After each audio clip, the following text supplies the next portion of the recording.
Hello everyone, welcome to my channel. இந்த வீடியோவில் நம்ம என்ன பார்க்க போகிறோன்னா இங்கிலீஷ் கிராமர் கோர்ஸ் தான் பார்க்க போகிறோம். இன்னையிலேருந்து நம்ம சேனல்லையும் இங்கிலீஷ் கிராமர் கிளாஸ் ஸ்டார்ட் பண்ண போகிறோம். சரி வாங்க வீடியோக்குள்ளே போகலாம். நாம் ஃபர்ஸ்ட் டே கிளாஸில் என்ன பார்க்க போகிறோன்னா இங்கிலீஷ் கிராமரோட ஃபர்ஸ்ட் லெசன் தான் பார்க்க போகிறோம். அதை பார்க்குறதுக்கு முன்னாடி கிராமர்னா என்னன்னு பார்த்தலாமா? ஸோ கிராமர்னா என்னன்னா the set of rules that explain how words are used in a language through both writing and speaking. அதாவது என்ன சொல்ல வராங்கன்னா ஒரு சென்டென்ஸை பேசுறதுக்கும் ரைட் பண்ணுறதுக்கும் சில ரூல்ஸ் இருக்கு. அந்த ரூல்ஸை ஃபாலோ பண்ணி ஒரு சென்டென்ஸை மேக் பண்ணுறது தான் நாம் கிராமர்னு சொல்கிறோம். ஓகேவா? இப்போ கிராமர்னா என்னன்னு தெரிஞ்சுதா? ஸோ வாங்க லெசனுக்குள்ளே போகலாம். இங்கிலீஷ் கிராமரில் ஃபர்ஸ்ட் லெசன் எப்போவுமே இந்த சென்டென்ஸ் தான் இருக்கும். நீங்கள் எப்போயாச்சும் கிராமர் புக் வாங்கினா அதில் ஃபர்ஸ்ட் லெசன் நோட் பண்ணி பாருங்கள், சென்டென்ஸ் தான் இருக்கும். ஏன்னா சென்டென்ஸ் வந்து த பேசிக் ஆஃப் த கிராமர். ஒரு கிராமரை கற்றுக்கணும்னா நம்மளுக்கு சென்டென்ஸ் வந்து ஃபுல்லாக கிளியராக தெரிஞ்சிருக்கணும். அப்போ தான் வந்து நம்ம கிராமரை வந்து நெக்ஸ்ட் லெவலில் கற்றுக்க முடியும். சரி வாங்க சென்டென்ஸ்னா என்னன்னு பார்க்கலாம்.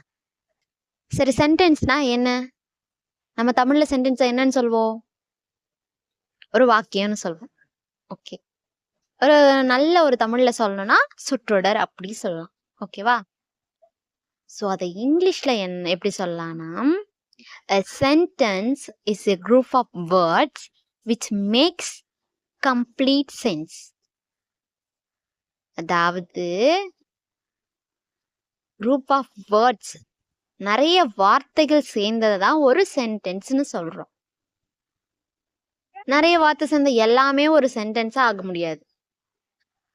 அது வந்து ஒரு கம்ப்ளீட் மீனிங்கை தரணும். ஓகேவா? அதுதான் வந்து ஒரு சென்டென்ஸ், ஒரு கரெக்டான சென்டென்ஸ்னு சொல்லுவாங்க. And then a sentence begins with a capital letter and ends with a punctuation mark.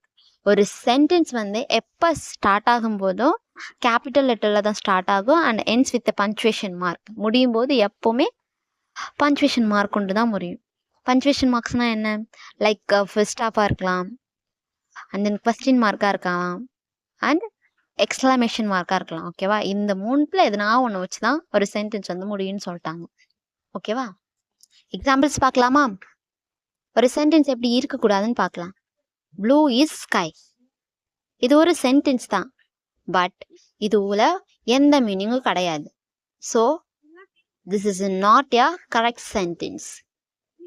எப்படி இருக்கணும்னு பார்க்கலாம். The sky is blue. Sky is ப்ளூனா ஒரு கரெக்ட் சென்டென்சஸ். ஏன்னா வானம் வந்து நீல நிறமா இருக்குன்னு சொல்றாங்க. இது வந்து ஒரு கரெக்டான சென்டென்ஸ்னு சொல்றாங்க. ஓகேவா? இப்போ வந்து நம்ம சென்டென்ஸ்னா என்னன்னு பார்த்தா சென்டென்ஸ்னா எப்படி இருக்கணும்னு தெரிஞ்சுக்கிட்டோம் இல்லையா? தென் இதோட டைப்ஸ் பார்க்கலாம். ஓகேவா? சென்டென்ஸ்ல 4 டைப்ஸ் இருக்கு. நாம ஃபர்ஸ்டா பார்க்க போறது வந்து அசர்ட்டிவ் சென்டென்ஸ். அசர்ட்டிவ் சென்டென்ஸ்னா தமிழ்ல என்னன்னு சொல்லுவாங்கன்னா உறுதியான வாக்கியம். A sentence that makes a statement they tell us something. இது வந்து ஒரு ஸ்டேட்மெண்ட்டாக தான் இருக்கும்.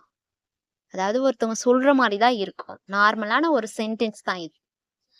அண்ட் தென் இது வந்து ஒரு இன்ஃபர்மேஷனை சொல்லும்.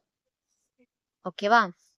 And then they give us information and they normally ends with a full stop R period.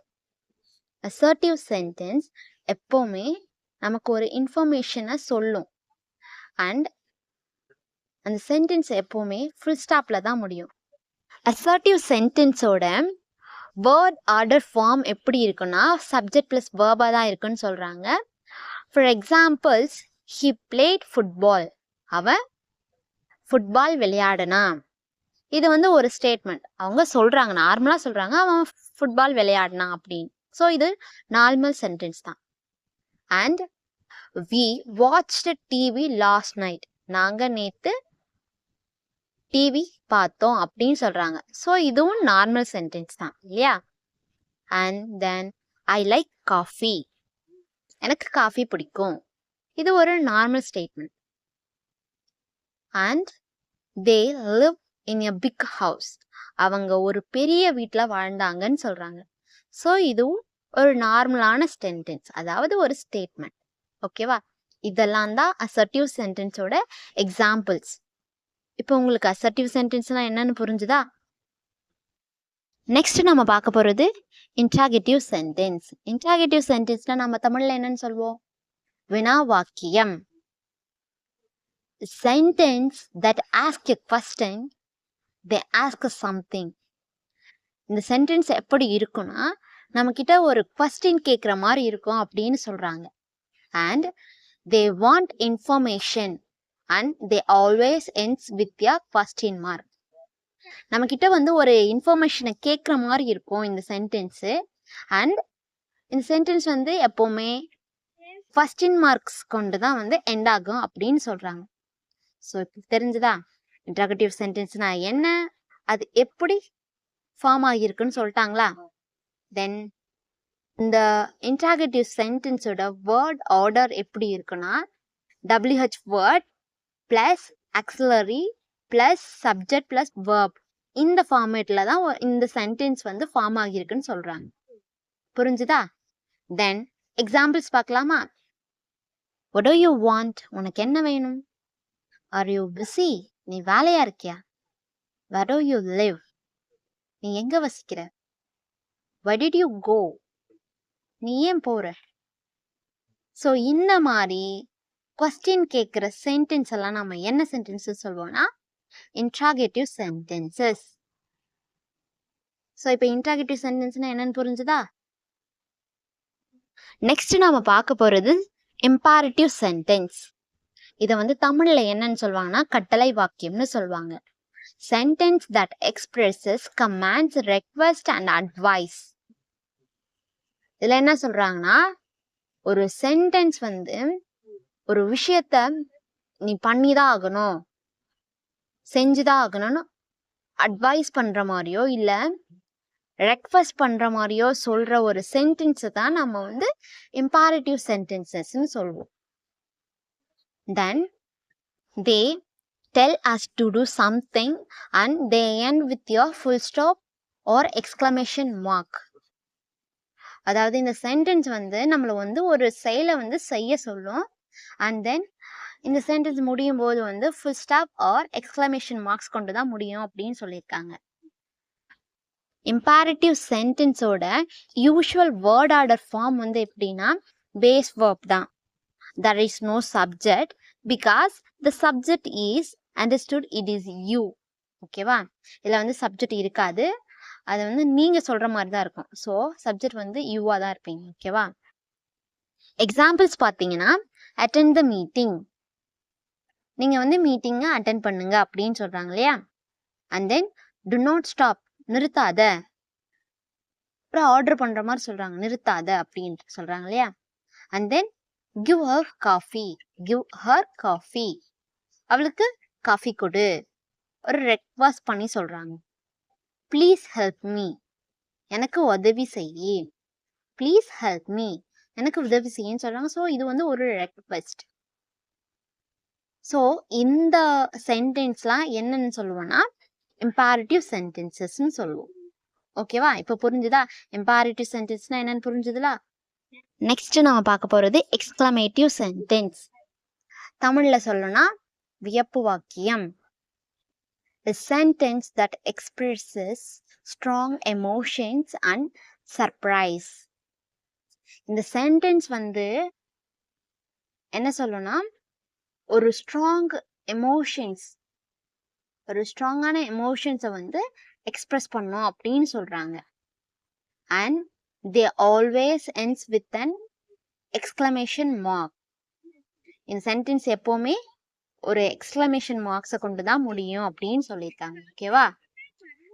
தென் இந்த சென்டென்ஸோட வேர்ட் ஆர்டர் எப்படி இருக்குன்னா what plus adjective plus noun plus subject plus verb இந்த ஃபார்மேட்லையும், and how plus adjective plus noun plus subject plus verb இந்த ஃபார்ம்லயும் இருக்கும் அப்படின்னு சொல்லியிருக்காங்க.